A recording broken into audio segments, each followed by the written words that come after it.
lahir dari rahim ibu kamu, kau kerjai wanita. Iya. Hotman suruh macul lagi di kampung. Hotman Paris suruh macul di kampung. Kenapa? Omongan dia sesat. Beberapa kali dia memberikan narasi-narasi pada terakhir di Mabes Tari. Dia bilang kami tidak boleh beracara lagi, tidak boleh menerima klien, dan kalau kami memberikan kuasa kepada klien memberikan kuasa kepada kami, maka cacat hukum. Dia bilang suruh belajar lagi, karena statement dia itu ditertawai oleh orang hukum se-Indonesia. Mana ada kami tidak boleh menerima surat kuasa dari klien.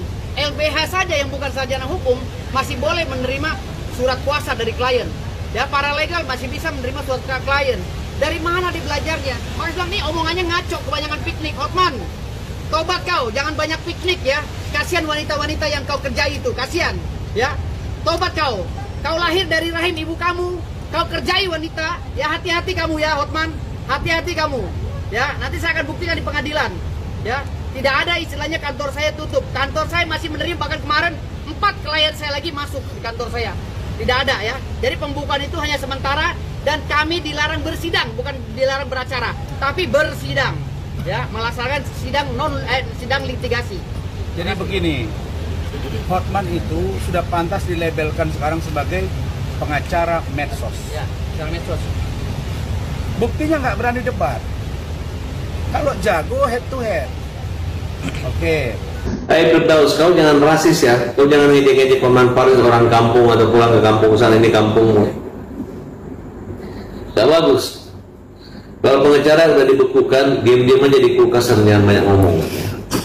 Jangan banyak ngomong, ya, nanti ini laporan Mahkamah Agung ini berbahaya buat kalian. Di mana-mana aja kawan-kawan, orang itu melaporkan orang, minta tolong Mahkamah Agung memutus orang. Ini terbalik. Pakai pengacara, terus pengacaranya dilaporin sama Mahkamah Agung untuk dipenjara itu. Ya tinggal masuk sarang Mahkamah Agung, ya tinggal nanti saya yakin hukuman lebih berat. Dan saya jamin, saya minta kepada Ketua Mahkamah Agung, Ketua Pengadilan Tinggi, Ketua Pengadilan Negeri Jakarta Utara, tolong Rasman Arief Nasution itu dipenjara aja nanti, begitu sampai nanti. Kalau Mahkamah Agung menyuruh Rasman dilaporkan pidana, kemudian majelis hakim yang sudah dihina dipermalukan itu tidak menahan Rasman, berarti saya ragukan ketegasan. Di mana Ketua Mahkamah Agung aja membela hak dan martabat daripada marwah hakim dan pengadilan. Tapi kalau hakimnya tidak menahan Rasman, saya minta hakimnya diganti. Ya, kenapa? Ketua Pengadilan Tinggi Negeri sudah melaporkan mereka dihina, tapi kok hakimnya tidak menahan Rasman, ya kan? Nah, tolong kita hadir sama-sama nanti pada tanggal 22 Februari. Kita akan lihat kura-kura ninja pakai baju oranye, ya. Mudah-mudahan nanti di sana dia kurus, biar nggak kayak kura-kura ninja. Oke. Abang ini kan sampai Bang Hotman aja sempat mengatakan bahwa tidak mungkin Bang Firdaus sama Bang Rasman itu diterima permintaan maafnya oleh MA dan PN. Tidak bisa. Gimana? Tidak bisa diminta maaf. Mereka itu datang ke Mahkamah Agung mempermalukan Mahkamah Agung.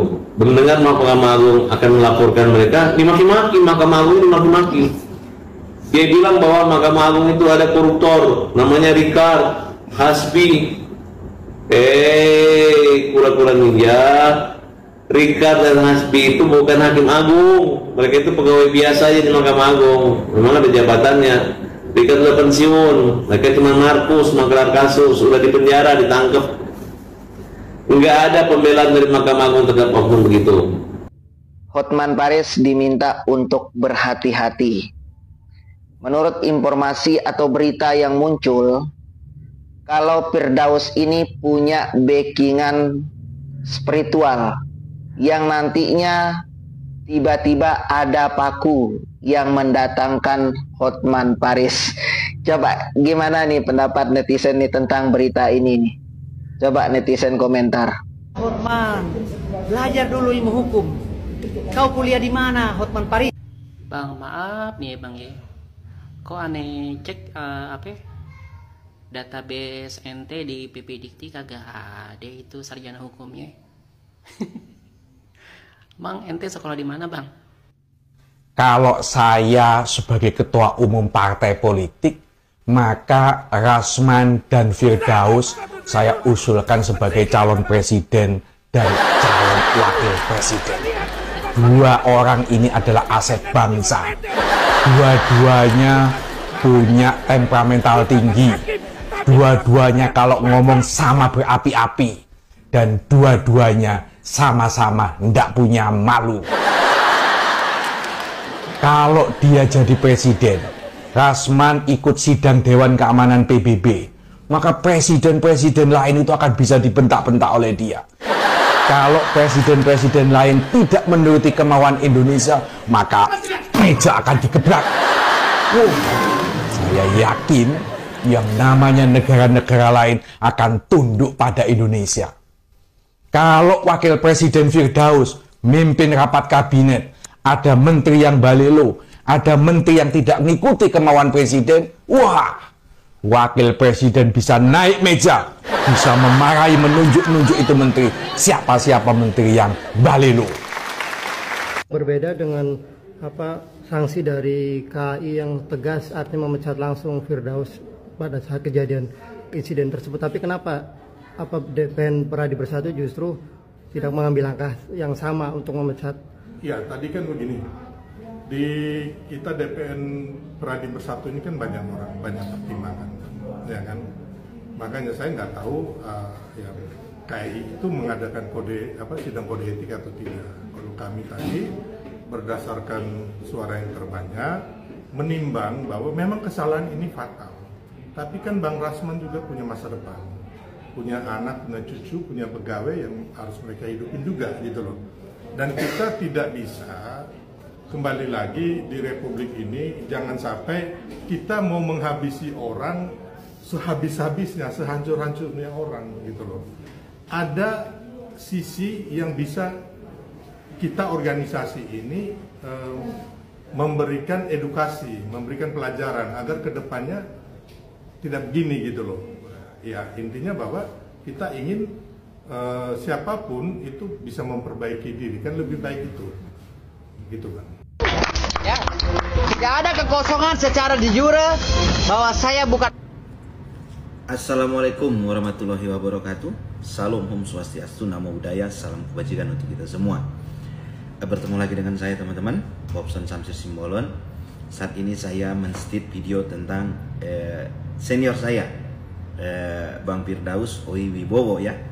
Masih tentang pendapat dan statement beliau di media terkait dengan pemberhentiannya dari organisasi advokat. Jadi pemberhentian Bang Firdaus ini bukan pemberhentian sebagai anggota organisasi, tetapi pemberhentian sebagai advokat oleh organisasi advokat yang menerbitkan dan surat keputusan pengangkatan Bang Firdaus sebagai seorang advokat.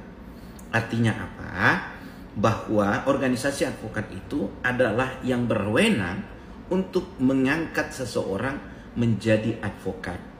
Nah, dengan diberhentikannya Bang Firdaus oleh organisasi advokatnya itu diberhentikan sebagai seorang advokat, maka SK pengangkatan advokat Bang Firdaus sebelumnya itu, maka itu sudah batal demi hukum dan itu dicabut ataupun dinyatakan tidak berlaku.